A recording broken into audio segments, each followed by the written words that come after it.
संदीप राजनीति तमकुली राज कुशीनगर। ढेर दिन हो गइल तोरा के देख, रूपवा तोहारे हरे घड़ी निरेख।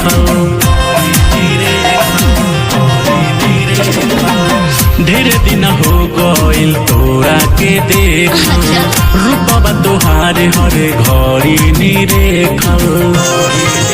झाके खिड़की से कनखी चलैहा हो, चलैहा हो।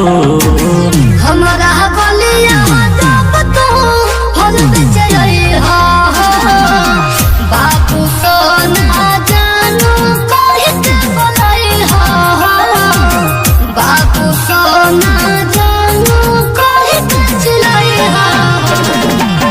हमारा बलिया जब तो फल बेचैहा हो, बाबू सोना जानू कहि के बोलैहा हो, बाबू सोना जानू कहि के चिलैहा हो। जानू जानू जानू जानू संदीप राजनीति तमकुली राज कुशीनगर।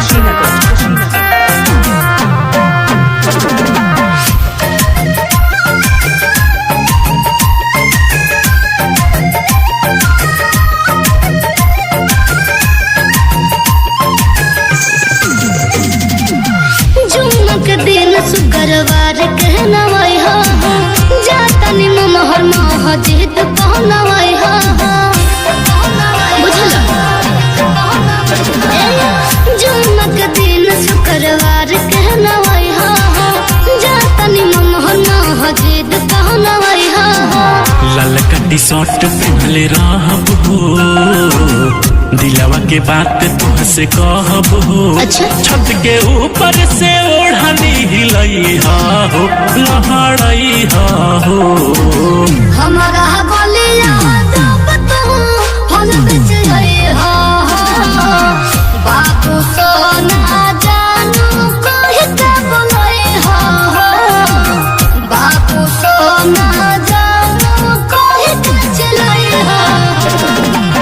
हमारा बलिया जब तो फल बेचैहा हो, बाबू सोना जानू कहि के बोलैहा हो, बाबू सोना जानू कहि के चिलैहा हो।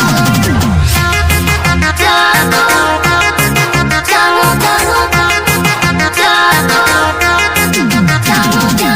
संदीप राजनीति गाजीपुर आरी ओम नगर।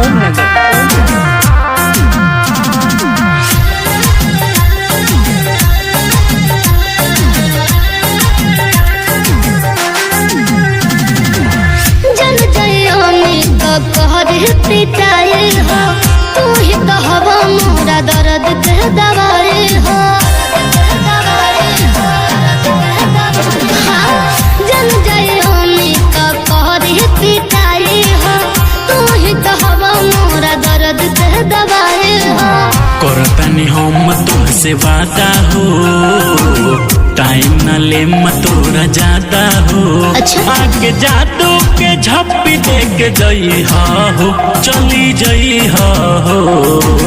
हमारा बलिया जब तो फल बेचैहा हो, बाबू सोना जानू कहि के बोलैहा हो, बाबू सोना जानू कहि के चिलैहा हो।